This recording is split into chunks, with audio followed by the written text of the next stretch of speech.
Hey yo, what's going on, everybody? SOS Wrestle Talk back at y'all once again for another preview prediction show, baby.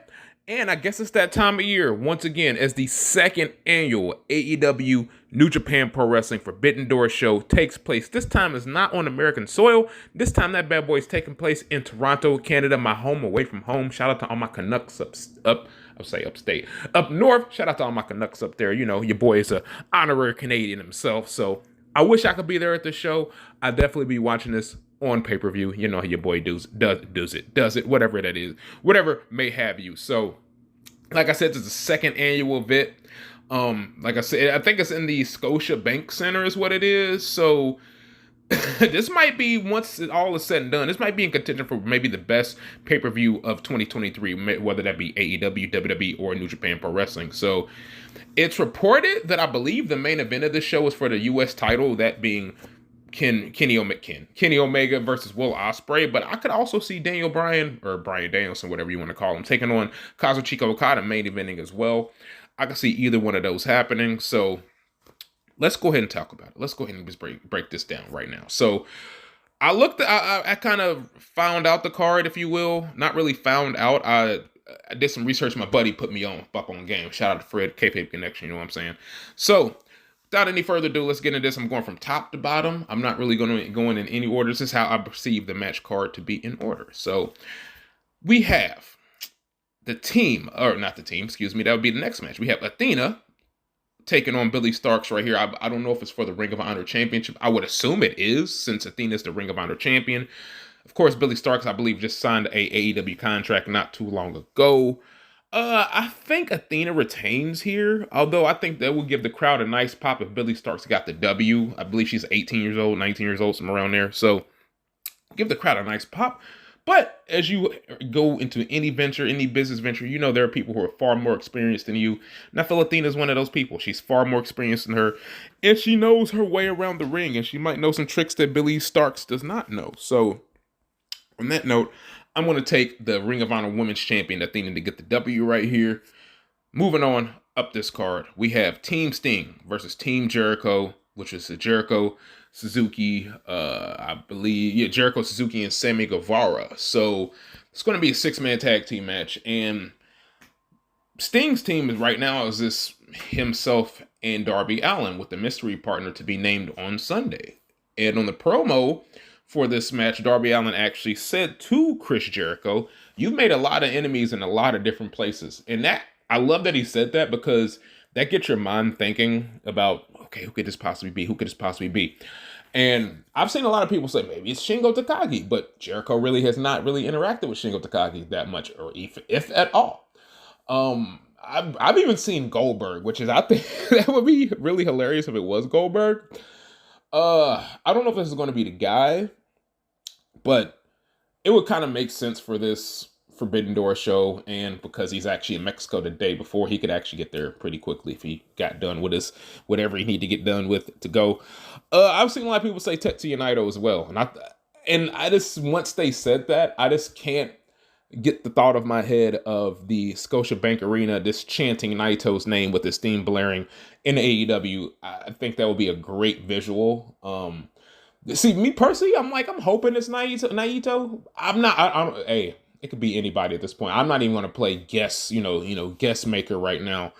Who wins this match? I think it's safe to say that the Sting, Darby Allin, and to be determined win. It could also be Hiromu Takahashi, but once again, he's had very little interaction with Chris Jericho, so I'm like, it's probably not him, but it is what it is. Moving on, we have Adam Cole taking on Filthy Tom Lawler right here. Me personally, I would love if Filthy got the victory. I don't think he's going to. Adam Cole's entrenched in a rivalry with the AEW World Champion MJF right now. So him getting a loss against Tom Lawler at this point would probably derail him from that title shot. So I got to go Adam Cole getting a victory right here over Filthy Tom Lawler, which would be an excellent match if you ask me. If you don't know about Tom Lawler, UFC veteran, badass mofo, man. So Adam Cole getting a victory. Moving on up the card, I believe this is a fatal four-way match for the, is it for the international championship? Let me check real quick, because you know how things go. I just want to check real fast. This could be for the international title, but it also could not be. I just don't want to misspeak right here. So checking on internet around. Checking. Let's see. Yeah, it's a 4-way for the international championship. We have Orange Cassidy, the defending champion, taking on the New Japan World Television champion, Zack Sabre Jr., taking on the Ring of Honor Pure champion, Katsuyori Shibata, and taking on a guy who doesn't have any belts but could be a champion of something at some point, Daniel Garcia. With how things have been going, I think it's safe to say that Orange Cassidy gets the victory right here. I think the best way to take the belt off him is in a singles match scenario, which this is not. But it's going to be interesting to see who he pins right here. Maybe he pins Shibata, I don't know. But will Daniel Garcia challenge him for this title afterwards? Because he's pretty much the only guy who's going to be staying over here in AEW once the show is over. So that's going to be an interesting thing to keep our eyes on, to keep our mind attentive to. Next match we had on this card coming up right here, we have a singles match. This is the first round of the Owen Hart tournament for the men's side anyway. We have Satoshi Kojima returning to AEW. I believe this is a second or third appearance. Don't pencil that in. I could be ultimately wrong. Taking on a man who just made his AEW return. That being a guy who is not very popular not very popular with me anyway. A guy who I think is super overrated, but that's is what it is. But hey, you got to be good to be overrated, baby. So taking on CM Punk right here in the Owen Hart tournament first round. I think this is easy to say. CM Punk is going to get the victory right here. He's not going to job to Kojima at this point. Kojima's just here, eat some bread, put CM Punk over and be on his merry way. And I think that's what's going to happen here. The match might be all right. Kojima can still go for his age, and he's in way better shape than CM Punk is. And I think that's hilarious, considering he's probably like 10 years older. But that is what that is. But CM Punk's getting a victory right here. We move on up the card to our next match on this card. This is for the AEW Women's Championship. We have Toni Storm taking on Willow Nightingale, actually who's a champion in her own right, the New Japan Strong Women's Champion. That's not going to matter here in this match. Toni Storm is going to get the victory. And I wonder if when Toni Storm wins, will they have her challenge for the New Japan Strong title? Probably not, because on AEW TV, that'll quote-unquote make her look weak. So they probably won't have that happen. But I would like for that to happen. And if they did, maybe they should do it on New Japan Strong, because Toni Storm has made an appearance, albeit not in a wrestling match, but she's made an appearance on New Japan Strong. So why the hell not have that happen? But in the meantime, between time, she's probably going to win this match. Moving on up this card that we're going to be talking about, prediction-wise anyway, we have IWGP World Heavyweight Champion. I don't even know if I can call him Cold Skull anymore, but damn it, Cold Skull. SANADA taking on Jungle Boy Jack Perry. Yeah, once this match was announced, I was vocally adamant against this match. I felt that this is beneath the IWGP, in my honest opinion. And I mean, a lot of people shadow me. A lot of people agree with me. But I just felt ultimately this match is kind of not the best way to showcase the IWGP World Heavyweight Champion right here. So, and apparently SANADA felt the same way that I did. So this is a quote from SANADA. I believe it's a kayfabe quote. So take that for what it is. SANADA, quote, "I have no knowledge of a Jack Perry. It's sad to see someone like that challenge for the IWGP. Is an open challenge really that easy to decide? It's the IWGP. I think it's worth more than the AEW Championship." Close quote. And now, personally, of course, I think there's a kayfabe quote that he threw at Jungle Boy Jack Perry. I vehemently believe that the IWGP is worth more than the AEW. I mean, I've been watching New Japan longer than AEW. I think that goes without saying. This is AEW debuted in 2019, but I watch it more consistently, and I definitely herald the IWGP up there more than I do the AEW title. That's just me personally. AEW Championship, it's up there. You know, it's one of the highly ranked titles in this promotion or in this company or in this business, excuse me. But I think IWGP is ranked a little bit higher. That's just my personal opinion. And without any further ado, I think SANADA's going to win this match. It's going to be, I think it's going to be one of those matches to where it's like a tough back and forth, if you will. It's kind of like, okay, these guys are going at each other really, really hard, and they're giving as hard as they give type situation. You know what I mean? I think they're going to give as hard as they give here. But ultimately, I think that SANADA's going to get the victory. I don't even say think. I'm for certain that SANADA's getting the victory right here. He's going to get the W. He's going to retain his championship. I believe this would be his second title, or his second title defense right here. So Good on SANADA right there. So it is, like I said, it's going to be a hard-fought match. This is probably, I think, maybe going to set both of these guys on the trajectory that they need to go. It's not really in doubt, but maybe after a major singles title loss for Jungle Boy and a few, maybe in some people's eyes, lackluster defenses for SANADA, this could push each man to try to outwork the rest of the roster on this card. And I ultimately think they both deserve to showcase here, even though I don't think he should be challenging for the belt.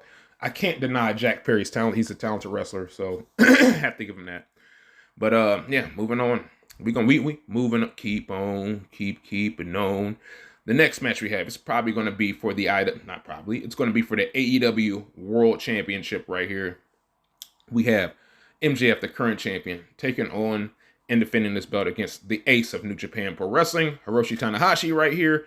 So this match was put on by Tony Khan on this past week of Dynamite, but whether or not it will actually take place has literally been in doubt. The champion referred to New Japan, and it's going to pain me to say, rinky-dink indie promotion in Japan. Of course, coming from a nerd like that, of course he would say some shit like that, and threaten to no-show the event entirely.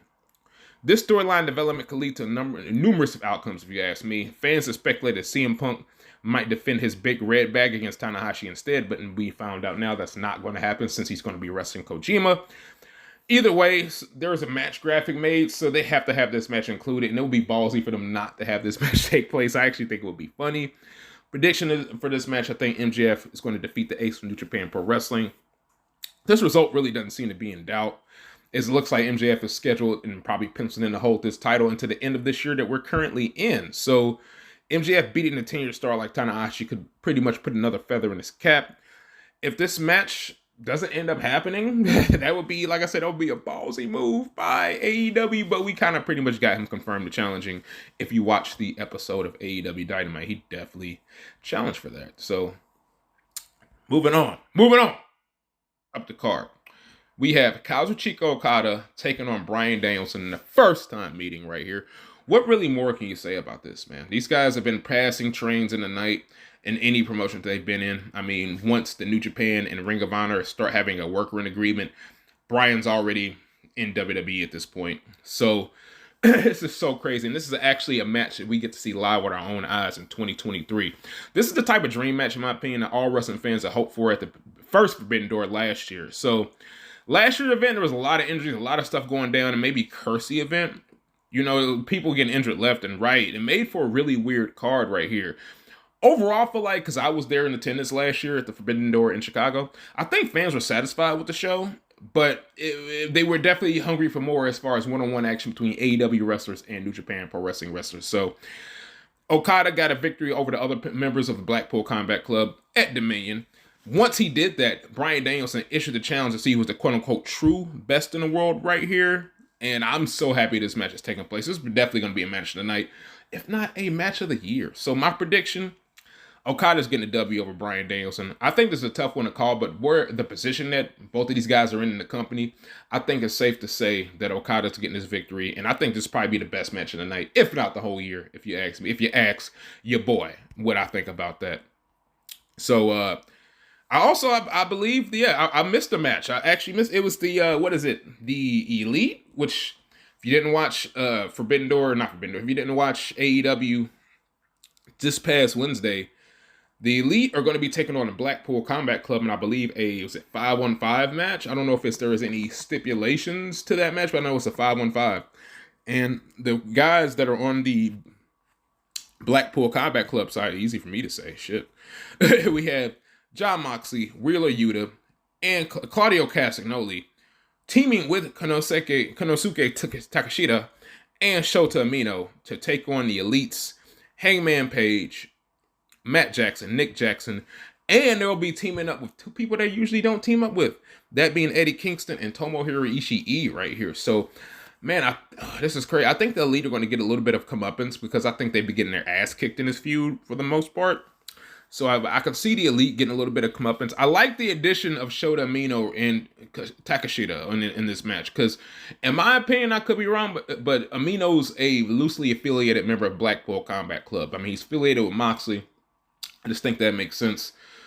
I think the Elite gets the win. I think they do. They've been pretty much getting their ass kicked by BCC the whole time, and I think it's time for BCC to, eat some humble pie right here. And I think Eddie Kingston's going to be the guy to help dish that out. So we got the Elite getting the victory right here. Not the Elite, but the Elite with Eddie Kingston and Tomohiro Ishii. So then what I perceive to be the main event of the show, we have for the IWGP United States Heavyweight Championship right here. We have the current champion, be it as it may, my guy, Kenny Omega, taking on the man he took the belt from back in January, the Commonwealth Kingpin, the leader of the United Empire, Will Ospreay. So a lot of people tend to forget that Omega still held this title. He only defended it once, I believe, against Jeff Cobb, and after winning the belt from Ospreay back in January. And looks like we're going to have a fucking match of the year, if not match of the century contender on our hands right here. So last time, Ospreay was left laying down on his face down on the mat. He's not just looking to regain his title right here. He's looking to avenge the humiliation he suffered at the hands of Kenny Omega. A War of Warriors led to the match of January, which Omega tore down Ospreay, saying he couldn't feel the best bout machine's boots once he left for AEW. This time, Ospreay made a statement without saying anything by attacking Kenny during a show closing segment after Dynamite last week. So my prediction, Will Ospreay's getting the W over Kenny Omega. We're setting this current rivalry at 1-1. Not only does it make sense for Ospreay to go over, but like I said, it's going to tie the feet up in 1-1. Omega's wrapped up with multiple feuds, whether it be the Blackpool Combat Club, Don Callis, Takasha, CM Punk, whatever. He's just too busy right now just to keep this title. New Japan needs a U.S. champion and they can regularly have that can defend this title. And this can easily lead to possibly a rematch at the All-In show in August, or maybe Wrestle Kingdom to wrap up the trilogy. Who knows, man? So, second edition of Forbidden Door is set to be a stacked show. Lots of exciting matchups on paper. Can New Japan Pro Wrestling and AEW live up to these expectations? I'm sure they probably can, but we have a couple days to find out, man. So, appreciate y'all checking me out, man. This has been my preview predictions, what I think is going to happen on that show. We're the SOS Wrestle Talk. I am the Pro Wrestling Fly God. I am signing off right here, man. I'm going to holler at y'all later. Peace.